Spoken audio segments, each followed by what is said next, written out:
May 1945. Germany was quiet, too quiet. For the first time in 6 years, the guns had fallen silent. The once mighty Reich lay broken, its cities turned to ash, its roads filled with shadows of what had been an army. Columns of gray moved through the ruins, men with hollow faces, their rifles gone, their flags torn down.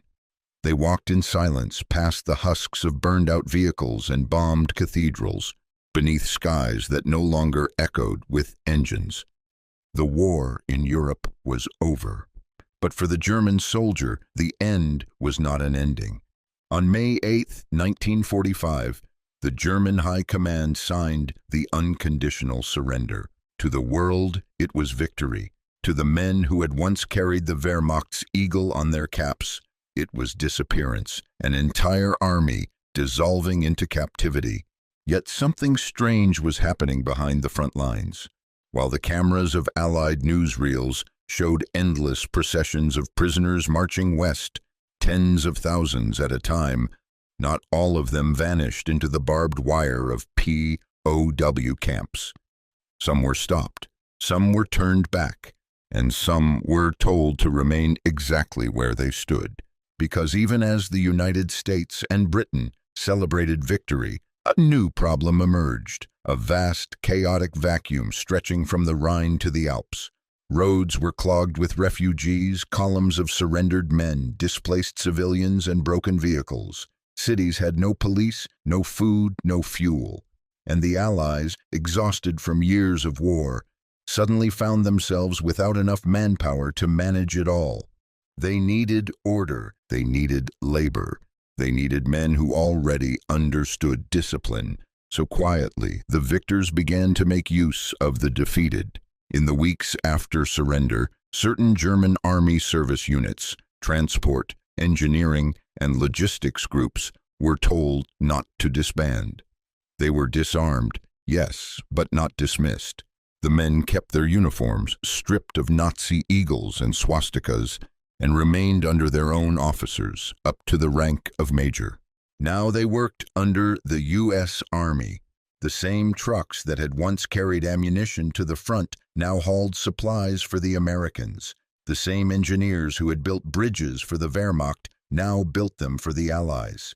They called it supervised service. But to many of the men, it felt like penance. Their insignia were gone, their medals filed away. On their sleeves remained only the ghost marks where patches had been ripped off, and yet the discipline endured. Every morning they formed ranks. They received orders from German officers who saluted without pride, reporting to American liaison officers who rarely spoke their language. Together they rebuilt roads, cleared mines, and laid down communication lines across a land still scarred by war.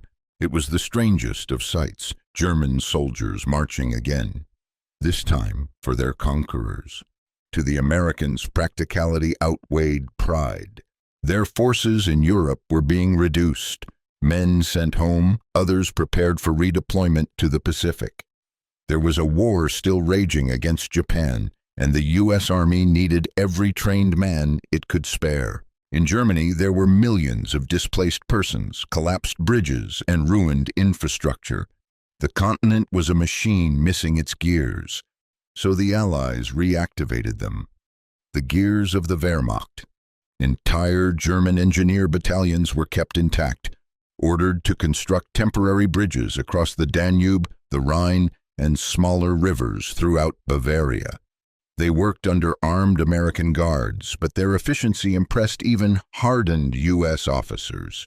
"Good workers," one colonel reportedly wrote, "they know their craft." There was no pride in it, only necessity. In supply depots across occupied Germany, German officers, now wearing plain uniforms, eagles and runes cut away, managed logistics under American supervision. Some even resumed their wartime administrative roles, overseeing warehouses full of captured German materiel that would now serve the victors. Even German generals found themselves unexpectedly useful. Those willing to cooperate were asked to prepare detailed reports, maps, operations, troop records. They spent weeks reconstructing the history of the very war they had just lost. Their work would be filed away in American archives, including at the National Archives in College Park, Maryland, where it remains to this day, the last duty of defeated commanders. Others were sent to assist reconstruction, advising on roads, railways, and engineering projects. They were paid in Reichsmarks, the same currency used under Hitler, which the Allies allowed to circulate until a new German currency could be established. A broken army was being reassembled, not to fight, but to build. To the civilians who watched them, it was a strange sight. In small towns across Bavaria and Hesse, people saw gray-clad men marching again, in formation, but with shovels instead of rifles. They rebuilt bridges and cleared rubble under American flags. Children whispered that the soldiers were ghosts, men who don't know the war is over. But for those men, there was no ghost story, only survival. Their uniforms bore no insignia, their ranks stripped of meaning. Yet the routine remained: reveille, roll call, labor, and silence. For them, the war had not truly ended. It had only changed uniform. In June 1945, new provisional labor units were created directly from POW camps. These were organized like American service companies, the Germans doing the work, American GIs providing oversight and administration. Some of these units numbered in the thousands, repairing telephone lines, clearing unexploded ordnance, even operating transport convoys under the U.S. Army's communication zone. They were no longer the Wehrmacht, but not yet civilians. Between enemy and ally, they existed in a gray zone, men without a country, bound by routine and watchfulness. Their pay was meager, their loyalty irrelevant. What mattered was the work. In the fields of southern Germany, the summer of 1945 smelled of gasoline, dust, and rain. Convoys of American jeeps passed lines of German trucks, the stars and stripes painted over swastikas. On both sides of the road stood guards, some in U.S. helmets, others in field gray caps with their insignia torn off. They didn't look at one another, they simply saluted out of habit. The world was rebuilding itself, and the strangest thing was this: it couldn't have done it without them. By autumn, the Americans had realized that these men, the former soldiers of Hitler's army, were indispensable. They knew the roads, the rivers, the machinery. They knew how to obey orders. The war had turned them into tools. Now peace would do the same. The ashes of the Reich still smoldered in 1945. But within them, something unspoken was taking shape, a cooperation born not of trust, but of exhaustion. For the first time, German soldiers and American officers worked side by side, not as enemies, not yet as allies, but as men trying to put a broken world back together. And though their flags were gone and their names forgotten, their story was only beginning. Because even in defeat, the German army had not disappeared. It had simply changed masters. The summer of 1945 arrived slowly over the ruins of Germany. The grass began to grow between the shattered stones of once proud cities, and rivers that had carried tanks and corpses now carried only silence. But beneath that silence, an army was still at work. In the occupation zones of the United States and Britain, thousands of German soldiers remained on duty, uniforms stripped of symbols, rifles surrendered, but ranks intact. The world called them prisoners. The Allies called them useful, because the victors had discovered something unexpected in the rubble of the Reich: a disciplined workforce with skills no one else could replace. They were not free men, not truly, but they were not captives either.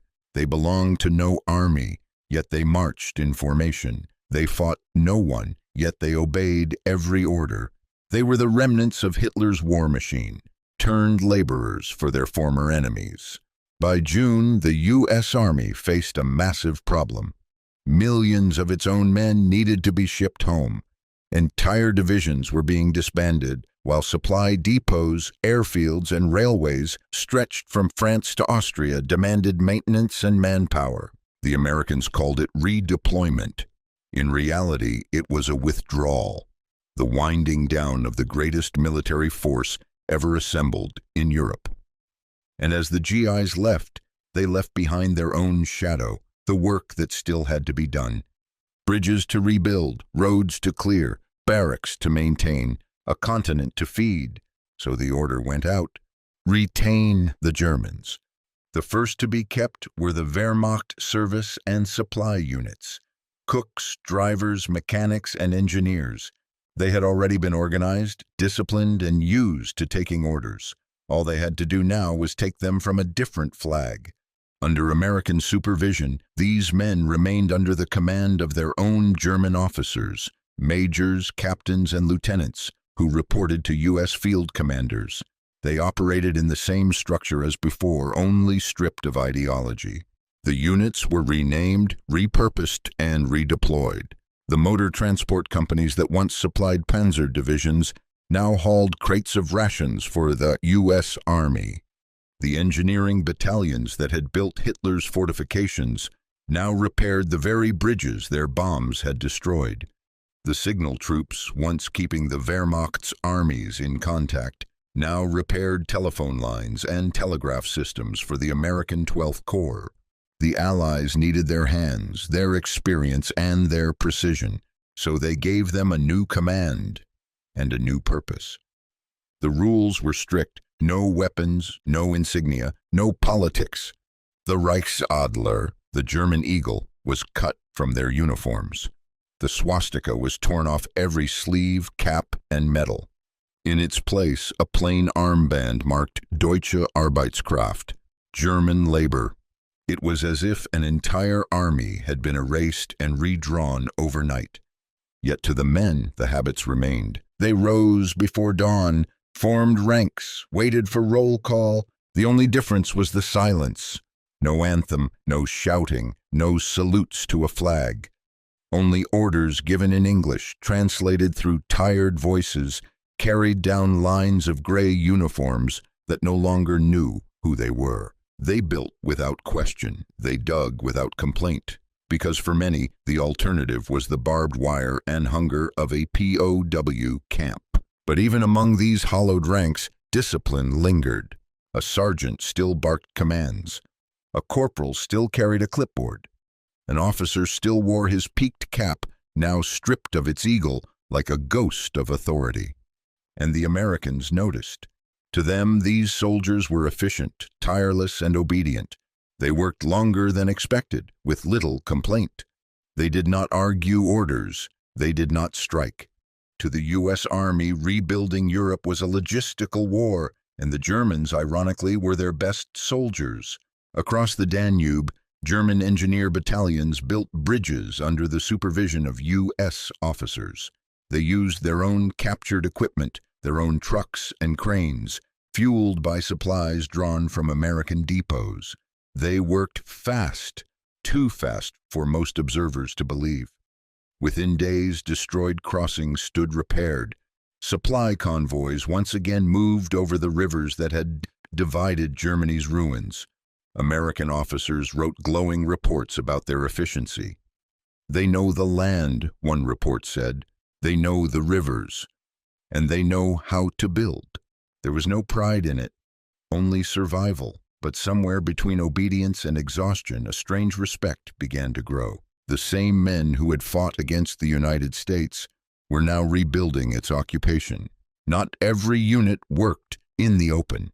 In depots and headquarters across the American zone, higher-ranking German officers, some even former colonels, were quietly reinstated to manage internal operations. They oversaw warehouse inventories, transport schedules, and even logistics planning. The Americans called it administrative necessity. The Germans called it something else: dignity.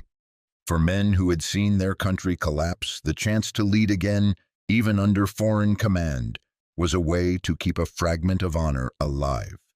In time, even former generals were employed, not to command troops, but to write. At the request of the U.S. Army, they compiled detailed reports of their campaigns, maps, unit lists, tactical analyses. It was the birth of what would later become the U.S. Army Historical Division. These documents, the memories of the defeated, still rest in archives in College Park, Maryland, a final service rendered to history by the men who had once waged war against their employers. By autumn, the provisional workforce had grown. German prisoners who volunteered were released from camps to form new labor service units, provisional organizations under U.S. command, but staffed entirely by Germans. They built airstrips, repaired vehicles, guarded supply depots. Their pay came in Reichsmarks, stamped with the symbols of a regime that no longer existed. It was currency without a country, much like the men themselves. Some units became nearly self-sufficient. They cooked their own meals, repaired their own trucks, and even managed internal discipline. The Americans supervised but did not intervene. One officer wrote that it was like commanding a ghost army, visible, obedient, and strangely efficient. For these men, the war had never truly ended. They no longer fought for the Führer, but for survival. They no longer wore medals, but the habits of soldiers still clung to them: precision, silence, and pride.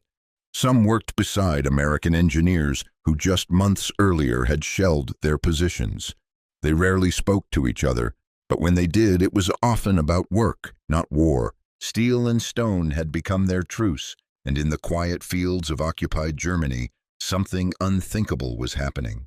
The conquerors were learning to rely on the conquered. The German army had not died in May 1945. It had changed its form. It no longer marched under a flag or fought on a front. It built roads, cleared wreckage, and restored bridges. The Americans called them laborers. The British called them auxiliaries. But among themselves, they used another word: Kameraden, comrades, still soldiers, even without an army. Autumn came early to Germany in 1945. The air grew cold, heavy with the smell of coal fires and wet earth.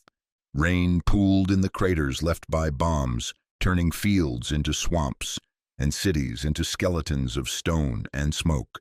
And through that gray landscape, the defeated army kept marching. They marched not to conquer, but to rebuild, not toward glory, but survival. The German soldier of 1945 was no longer a warrior. He was a worker, a ghost in the same uniform stripped of meaning. No flag, no Führer, no nation to defend, just orders and the habit of obeying them. By September, the temporary labor units under American command had spread across all of southern Germany. In Munich, Nuremberg, and Augsburg, hundreds of former Wehrmacht soldiers reported each morning to American officers who had once been their enemies. They built bridges, cleared rubble, repaired power lines. The work was endless. In the villages, they repaired roads clogged with refugees and trucks. In the mountains, they blasted open tunnels buried by retreating German engineers. In the cities, they cleared the dead, soldiers, civilians, anyone unlucky enough to remain buried beneath collapsed buildings since April. Each task carried the same rhythm: order, obey, endure.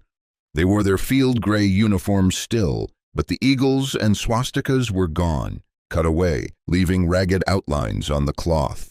Even the medals awarded for valor had been stripped of their emblems.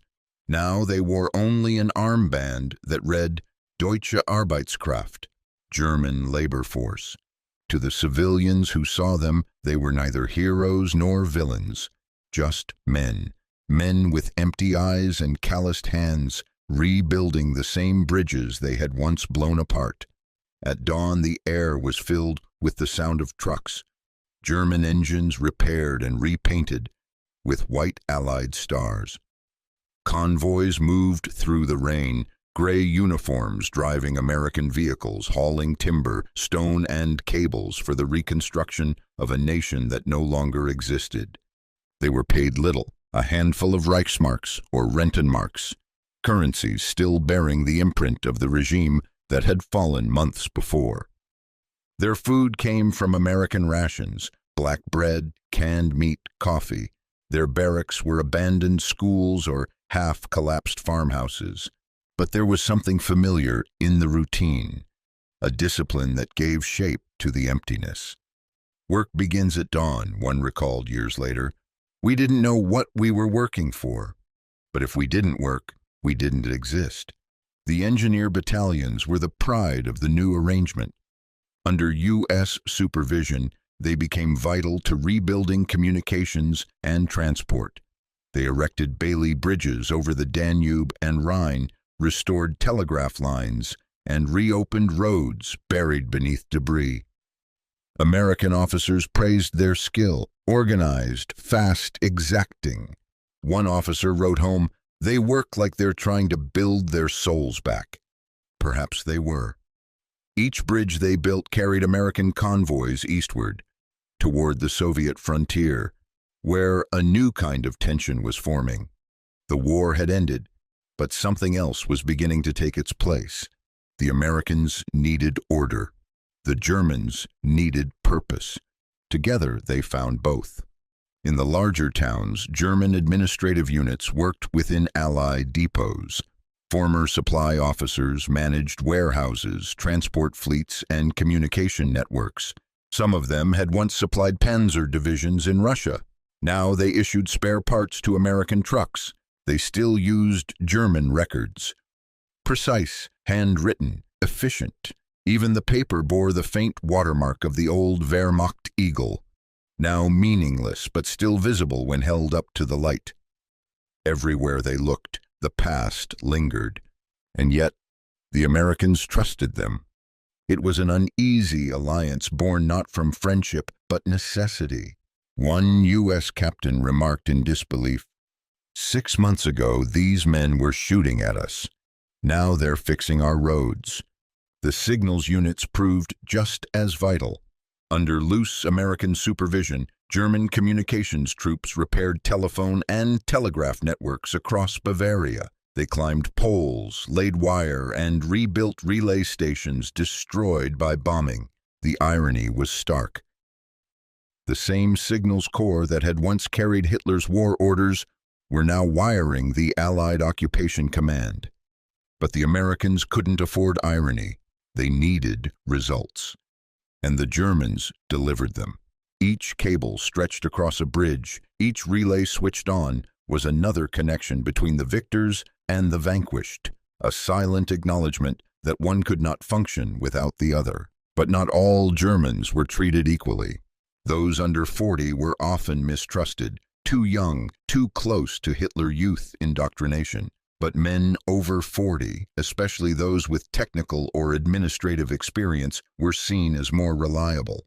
Some were even recruited into civil occupation governments, not as soldiers, but as translators, accountants, and bureaucrats. They were screened carefully, questioned about party membership and wartime activities. Many had none. They were too old, too tired, too disillusioned to have believed in anything anymore. And so, the paradox deepened. Former soldiers of the Reich now helped administer the American occupation. Men once sworn to Hitler now stamped papers for the U.S. Army. For those working outside the depots, the world was smaller, reduced to weather, hunger, and routine. In the mornings they marched through frost-covered fields, boots crunching on gravel. The air smelled of diesel and wood smoke. By afternoon, their hands were raw from shovels and rope. At night, they sat in silence, smoking in the dark.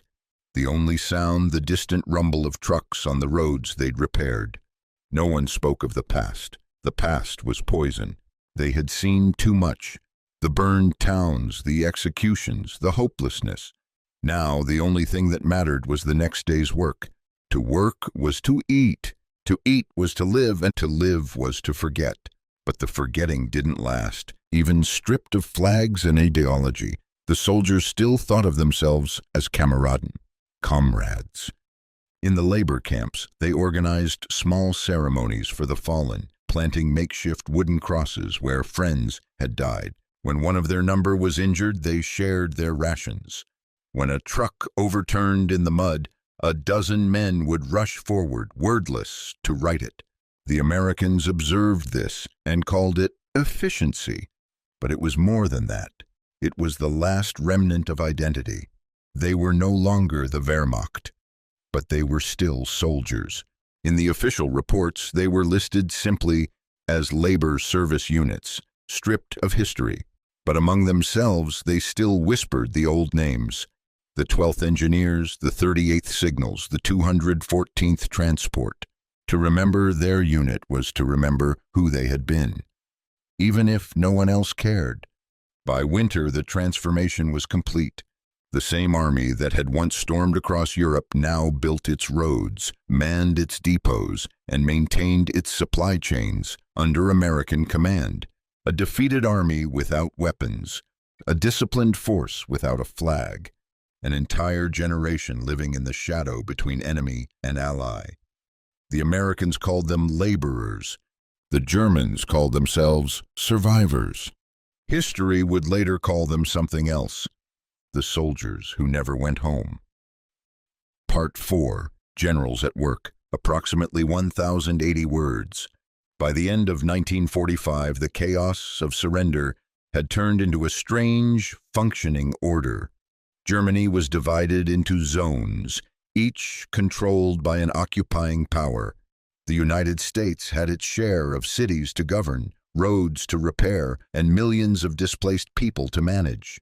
But behind every American supply convoy or bridge project, there was a German workforce doing the labor, and increasingly, German officers doing the organizing. At first, the Americans were cautious. They didn't want former Nazi officers holding command again. But as the occupation months passed, it became clear that Germany's infrastructure was so damaged and the Allied manpower so limited that they could not run everything themselves. There were thousands of German officers who knew how to manage supply chains, rail systems, and troop movements. They had spent years running the logistics of one of the largest military machines in the world. Now that knowledge was being quietly reused, this time for the Americans. In the early months after surrender, German service and engineer units remained under the command of their own officers, typically up to the rank of major. These men reported directly to U.S. field commands, coordinating labor, transport, and reconstruction. The Americans provided supervision and security, but day-to-day control was often left to the Germans. They were familiar with the terrain, had access to local workers, and could restore order in a way foreign troops could not. By late summer 1945, the arrangement expanded. U.S. generals began allowing senior German officers, lieutenant colonels, and even colonels to take command again, provided that the local American commander approved. This was a remarkable turnaround. Less than a year earlier, these men had been commanding Wehrmacht regiments in combat against the United States. Now, some of them were signing work orders for the U.S. Army's reconstruction projects. To maintain control, all these officers were screened. They had to prove they were not members of the SSS or involved in war crimes. Once cleared, they were reinstated in a limited administrative role. They wore their uniforms without Nazi insignia, their rank badges left plain, their caps stripped of eagles. What mattered now was function, not ideology. Many of these German officers were given authority over supply depots and transportation networks in the U.S. occupation zone. They managed German personnel, equipment, and logistics for American units moving across southern Germany. At an American ordnance depot near Würzburg, for example, a former Wehrmacht logistics colonel oversaw the movement of captured German trucks, now being used by the U.S. Army. His job was to make sure they stayed fueled, repaired, and allocated to the right divisions. He reported to an American major who barely spoke German. It was not cooperation in the political sense. There was no sense of alliance, but a practical arrangement. The Americans needed experienced staff. The Germans needed structure and food. And as the weeks passed, a system emerged that resembled a military machine without the uniforms of war. By late 1945, even some former generals were brought into the process. They were not given troops to command, but tasks to perform. The U.S. Army's Historical Division needed detailed records of the war, accurate accounts of German campaigns, unit organization, and tactics. Dozens of German generals volunteered to write these reports. Some did it to earn better treatment, others because they wanted their side of the story preserved. They produced detailed studies, the movements of divisions, the logistics of the Eastern Front, analyses of battles from Normandy to the Ardennes. These documents were handed to American historians and analysts. Much of that work remains stored in the National Archives and Records Administration in College Park, Maryland, where thousands of pages written by German officers still exist. For the Americans, this was invaluable information. It allowed them to study how the Wehrmacht fought, its strategies, failures, and mistakes, and to prepare for future conflicts. For the Germans, it was a way to stay relevant in a world that no longer needed them as soldiers. Life in these new administrative units was different from what they had known during the war. There was no front line, no combat, no morale speeches. Instead, there were work schedules, reports, and supervision by American officers. German soldiers now answered to the same kind of paperwork they once produced themselves. Requisition forms, repair logs, manpower reports. They worked long hours repairing bridges, maintaining depots, and building supply routes. Officers who once led battalions now led work teams. The uniforms were the same, but the purpose was reversed. The army that had been trained to destroy was now being used to rebuild. These German officers ran their units much as they had before, maintaining discipline through familiarity. The U.S. Army recognized this and allowed them to use their old rank structure internally, though they had no authority outside their labor groups. Orders from U.S. officers were translated and passed down through German chains of command, ensuring the men worked efficiently. Many of the Americans respected their professionalism, even if they didn't trust their politics. Reports from the time described the German units as self-sufficient, organized, and well-run. Some even noted that their logistical efficiency outperformed equivalent Allied labor forces. The system worked. By early 1946, large parts of the American occupation zone's infrastructure were being maintained almost entirely by these German units, still operating under former Wehrmacht officers but under American supervision. The Americans also needed documentation, the kind of record-keeping that only the Germans had mastered. Former Army clerks and adjutants were tasked with creating inventories of equipment, recording troop movements, and even compiling reports on captured German weaponry. These were technical experts, not political figures, and their skills were difficult to replace. One American officer later recalled that the Germans had cataloged every bullet they ever made. They could tell you what train carried it and who unloaded it. That level of detail was exactly what the U.S. Army needed to understand the scale of the war machine it had dismantled. Even so, not all Americans approved of this cooperation. Some officers felt uneasy about seeing former Nazi soldiers in uniform again, even without insignia. But the reality on the ground left little choice. The U.S. forces were stretched thin, and civilian administrators were not yet in place. Pragmatism prevailed. The war had been fought to the end, but reconstruction required compromise. By the start of 1946, much of Germany's reconstruction work in the U.S. zone, its bridges, depots, road systems, and communications, was being coordinated by the very officers who had once fought to defend the Reich. They were no longer enemies, but they were not allies either. They were a workforce under supervision, existing in a space between defeat and utility. For the Americans, this arrangement was temporary, but for the Germans involved, it became a way of life. Many of them had no homes to return to, no families left, and no other means of support. As long as they wore their gray uniforms and followed orders, they had food, shelter, and a sense of structure. And for many of these former officers, men who had seen their world collapse, structure was all that remained.